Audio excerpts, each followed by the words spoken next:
మాణిక్యం ఠాగూర్ చేయలేకపోయిన పనిని మాణిక్రావు ఠాక్రే చేయగలిగారు. తెలంగాణ కాంగ్రెస్ లో ఠాక్రే మంత్రం బాగానే వర్కౌట్ అవుతోంది. పిసిసి చీఫ్ గా రేవంత్ రెడ్డి నియమితులైన క్షణం నుంచి కారాలు మిరియాలు నూరుతూ కూర్చున్న కోమటిరెడ్డి వెంకటరెడ్డి ఏడాది తర్వాత గాంధీ భవన్ కు వచ్చారు. వచ్చి రేవంత్ తో కాసేపు భేటీ కూడా అయ్యారు. మరి ఇద్దరు డార్లింగ్స్ మధ్య ఏమేమి పాటలు దొర్లాయి, ఏమేమి డ్యూయెట్లు సాగాయి అన్నీ తేలాల్సి ఉంది.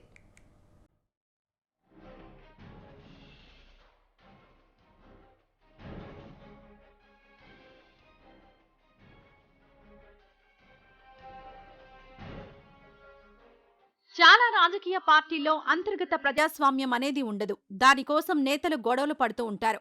కానీ కాంగ్రెస్ పార్టీ అందుకు భిన్నం. కాంగ్రెస్లో అంతర్గత ప్రజాస్వామ్యం ఉండాల్సిన దానికన్నా ఎన్నో రెట్లు ఎక్కువ.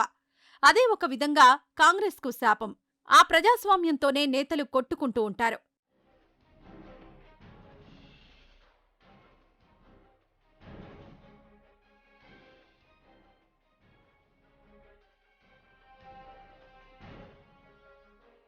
తెలంగాణ ఇచ్చిన 2 ఎన్నికల్లో అధికారంలోకి రాలేకపోయిన కాంగ్రెస్ ఈ ఏడాది చివర్లో జరగనున్న ఎన్నికల్లో ఎట్టి పరిస్థితుల్లోనూ అధికారంలోకి రావాలని కసిగా ఉంది.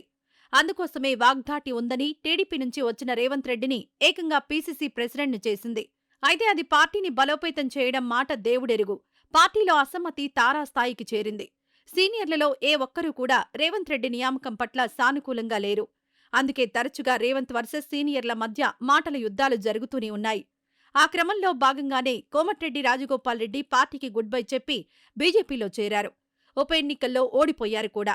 అయితే కోమటిరెడ్డి సోదరుడు వెంకట్రెడ్డి కాంగ్రెస్ తరపున ప్రచారం చేయకుండా విదేశాలు వెళ్లి కాలక్షేపం చేశారు. దానికి కారణం లేకపోలేదు. పార్టీలో మొదట్నుంచి ఉన్నవారికి పీసీసీ పదవి ఇవ్వకుండా మధ్యలో వచ్చిన రేవంత్ రెడ్డిని ప్రెసిడెంట్ చేయడమేంటని సీనియర్లు ఆగ్రహం వ్యక్తం చేశారు.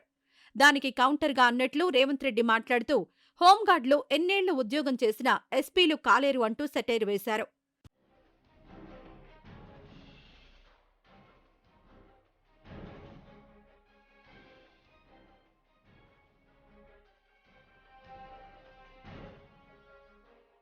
హోంగార్డ్ స్టేట్మెంట్ రచ్చ రాజేసింది. ఆ తర్వాత మర్రి శశిధర్ రెడ్డి కూడా పార్టీ వీడి హోంగార్డుగా కొనసాగాలనుకోవడం లేదన్నారు. ఏడాది క్రితం కోమటిరెడ్డి చివరిసారి గాంధీభవన్కొచ్చారు. ఆ తర్వాత ఢిల్లీ నుండి పార్టీ దూతలు వచ్చినా గాంధీభవన్ రాలేదు కోమటిరెడ్డి.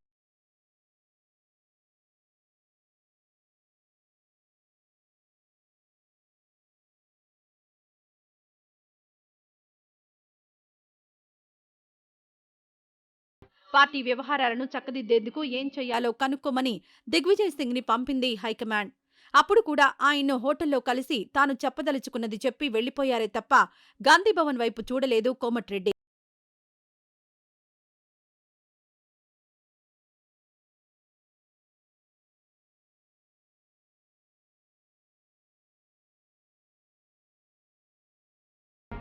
ఆ తర్వాత మాణిక్యం ఠాగూర్ రేవంత్ రెడ్డికి మద్దతుగా వ్యవహారాలు నడుపుతూ సీనియర్లను పట్టించుకోవడం లేదన్న ఆరోపణలతో ఆయన్ను బదిలీ చేశారు. ఆయన స్థానంలో వచ్చిన ఠాక్రేతోనూ కోమటిరెడ్డి గాంధీభవన్లో కాకుండా వేరే చోట కలిశారు.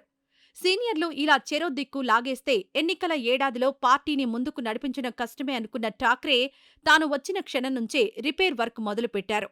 ఒక్కొక్కరితో విడివిడిగా భేటీ అవుతూ ఎన్నికల్లో గెలిచే వరకు అందరూ కలిసే ఉండాలని ఉపదేశిస్తూ నడుపుకొస్తున్నారు.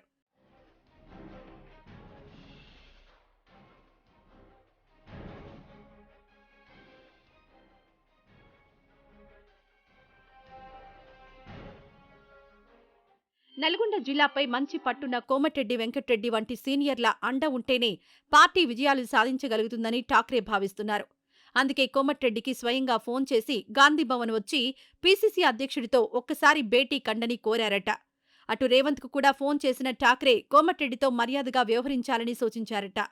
ఎన్నికల ఏడాదిలో ఈగోలు పక్కన పెడితేనే రేపు అధికారం వస్తుందని అందరూ గుర్తించాలని చెప్పారట. మొత్తానికి అటు కోమటిరెడ్డి ఇటు రేవంత్ రెడ్డి కూడా ఠాక్రే మంత్రానికే ఓకే అన్నారు. రాష్ట్రంలో పార్టీని అధికారంలోకి ఎలా తీసుకురావాలో తనకు తెలుసునన్న కోమటిరెడ్డి అవసరమైతే రాష్ట్ర వ్యాప్తంగా పాదయాత్ర చేస్తానని మీడియాతో అన్నారు. ఏది ఏమైతేనేం ఠాక్రే వ్యూహం అయితే పనిచేసింది. ఇది పార్టీకి మంచి చేస్తుందని అంటున్నారు హస్తం నేతలు.